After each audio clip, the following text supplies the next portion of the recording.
Pria ini tiba-tiba mengamuk dan mulai menembakkan pistol ke atas. Ia menantang para polisi yang ada di sana untuk segera menembaknya. Namun mereka hanya diam dan menyuruh pria itu untuk menurunkan senjatanya. Dengan wajah sedih, ia mulai mengarahkan senjata ke kepalanya sendiri. Dunia seakan sudah berakhir bagi pria itu. Sementara orang-orang berusaha untuk menenangkannya, termasuk sang istri dan juga adik laki-lakinya. Semua ini berawal ketika putrinya mengatakan sesuatu yang paling menyakitkan. Ia bilang bahwa sang istri telah tidur bersama paman Tommy. Tommy sendiri merupakan adik kandung dari pria itu. Setiap hari Tommy selalu bermalas-malasan dan tak mau bekerja. Orang tua mereka bahkan sudah lelah dengan tingkah laku Tommy. Namun pria ini selalu membantu Tommy karena ia adalah saudaranya.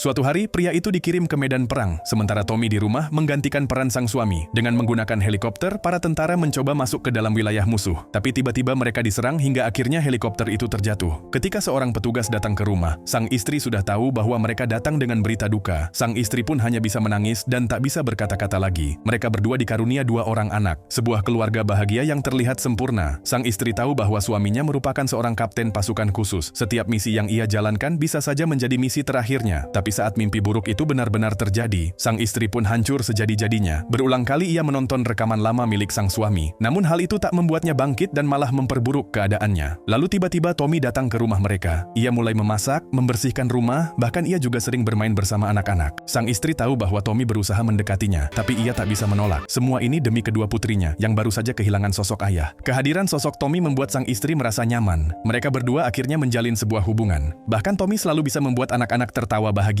Semua orang pun berhasil move on dan mulai melupakan sosok dari si pria yang dulu mereka panggil sebagai ayah. Namun hal itu tak berlaku bagi sang ayah. Ia dan seorang temannya berhasil selamat dari kecelakaan. Tapi kini mereka berdua ditahan oleh kelompok musuh. Pria itu melewati hari-hari paling menyakitkan, penuh siksaan yang bahkan melebihi rasa sakit dari kematian itu sendiri. Beberapa bulan kemudian tim penyelamat akhirnya datang dan berhasil menyelamatkan pria itu. Sang istri mendapat telepon bahwa sang suami ternyata masih hidup. Mereka lalu menemui sang ayah dan menyambut kepulangannya dengan penuh kebahagiaan. Terlihat tubuh pria itu dipenuhi oleh banyak sekali luka, menandakan bahwa ia baru saja kembali dari kematian. Suatu hari semua orang pergi untuk bermain ice skating. Terlihat Tommy sedang asik bermain bersama sang istri dan juga anak-anak. Sementara pria itu hanya duduk di pojokan, seperti tak ada yang mempedulikannya. Ketika sedang merayakan ulang tahun si anak termuda, semua orang mencoba merayakan pesta tersebut. Tapi tiba-tiba si anak tertua mengatakan hal yang paling menyakitkan bagi si pria itu. Pria itu pun akhirnya marah sejadi-jadinya. Ia merusak seluruh barang yang ada di dapur untuk melampiaskan kekesalannya. Sementara sang istri hanya bisa menangis dan menyesali perbuatannya. Semua orang tak tahu apa yang sudah pria itu lakukan, hanya untuk bisa kembali ke keluarganya. Ia telah membunuh temannya sendiri demi bisa selamat. Bahkan ia juga berbohong pada istri dari temannya itu, bahwa kelompok musuhlah yang sudah membunuhnya.